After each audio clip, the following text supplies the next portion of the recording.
les écritures doivent répondre à certaines normes. Voilà. Il y a la première norme, c'est la calibration. Il faut que tous les signes aient la même dimension.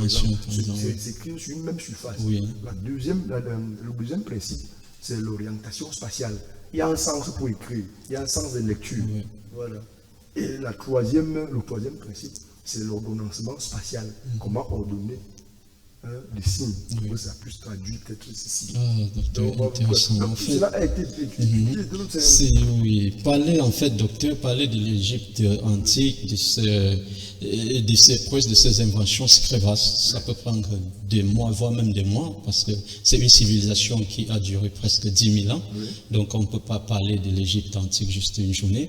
Mais ce que nous pouvons retenir, c'est qu'il y a eu beaucoup des événements dans cette Égypte antique, beaucoup des œuvres de l'Égypte, à l'instar des pyramides, dans lesquelles on a pu trouver aussi des constantes de la physique, des constantes très intéressantes, la constante pi, le nombre phi, la coudée royale. Alors docteur, ça serait pour un autre jour, on en parlera encore, puisque l'émission tire déjà à sa fin, on me fait signe.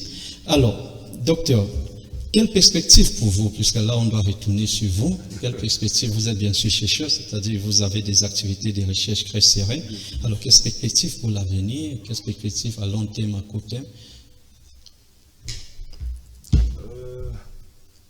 Quels sont vos projets en fait? En réalité, c'est continuer à œuvrer pour l'émancipation de l'Afrique. Justement, c'est pour que les Africains se rendent compte qu'on restaure un peu la conscience historique. Voilà, en fait, ça, parce que c'est une action très noble. Oui, je pense que lorsqu'un peuple sait où il avance mieux en fait. Et j'espère et je sais qu'ils t'écoutent, les Africains vont se réarmer de leur histoire. Comme le disait le professeur Oumontoun de Père à son âme, nous sommes à l'ère du vaisseau. Alors, et à l'ère du vaisseau, les mensonges s'auto-décruisent et la vérité jaillit d'elle-même. Alors, je voulais aussi lire cette pensée du professeur Oumontoun, qui peut être un appel à la conscience. Parlant de la jeunesse, la jeunesse africaine, prise dans le tourbillon de l'assimilation et de l'idéologie coloniale, la jeunesse africaine, afro-caribéenne et afro-américaine actuelle a acquis une vision réductrice et erronée du passé de ses ancêtres sur le sol africain.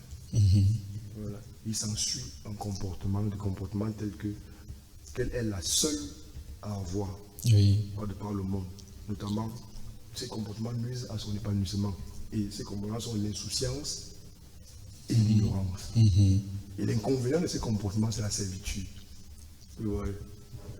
Car avec cette servitude-là, on ne peut pas se forger une réflexion suffisamment puissante débouchant à une création d'une dynamique d'action capable de changer notre destin. Donc j'ai essayé de le par rapport le professeur Oumontoun, encore une fois personnel. Alors docteur, un dernier mot de votre mot de fin, s'il vous plaît. L'émission est à son terme. Votre mot de fin, si vous en avez. Merci. Je vous remercie déjà de m'avoir invité, de m'avoir sollicité. C'est un honneur pour moi. Je me rappelle les conditions dans lesquelles on s'est rencontrés. Justement, vous pouvez en parler. De votre intérêt à ma modeste personne. On a même une fois programmé ceci, les difficultés. 100 ans devait arriver, peut-être ce n'était pas encore 100 ans. Donc c'est aujourd'hui qui était approprié. C'est vrai qu'on a quand même, on n'a pas. On doit y revenir, c'est très long. On a juste posé des exemples parce qu'il y aura encore des émissions. On doit y revenir parce qu'il faut que nous nous réapproprions de notre histoire, que les plus jeunes savent ce qu'il y avait avant ce que nos parents ont pu faire pour prendre conscience en nous. Parce que si un enfant voit son papa comme un feignant, c'est que lui-même il doit se considérer fils de feignant. Donc c'est un peu notre objectif aussi. Alors de toutes les façons, docteur, une fois de plus, merci. Moi je sais combien vous êtes serré parce qu'il faut dire que vous venez, vous n'êtes pas à Yaoundé, vous êtes venu pour l'émission, donc ça nous va très droit au cœur. Très bien, merci. Alors, pour les téléspectateurs, qu'est-ce que je dirais? Je dirais juste, armez-vous de votre histoire, réappropriez-vous de celle-ci, car c'est votre seule boussole vers l'avenir. Pour aujourd'hui, Max-Science, elle est terminée. À la prochaine, avec un autre invité et pour des thèmes encore plus délicieux. Merci.